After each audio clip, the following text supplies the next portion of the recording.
So guys, yung pagpalang araw, naayos ko guys yung motor ko. Kasi mahina na yung foot brake at yung ilaw guys.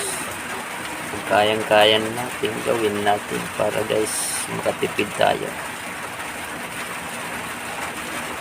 Sa ngayong panahon guys, kahit kailangan magtipid tayo. At maulan guys sa labas. Pinasok ko dito guys sa boarding house yung motor para maayos ko siya guys. At tina-charge ko yung battery. Yun guys. Pag kayang-kaya na natin guys, ayusin na natin. Hindi na natin iasa pa sa marunong. Pero pag sa loob ng makina guys, yan, saka natin ipaayos sa magagaling. Pag dito sa labas guys, kayang-kaya na natin yan. Salamat. Konting tips.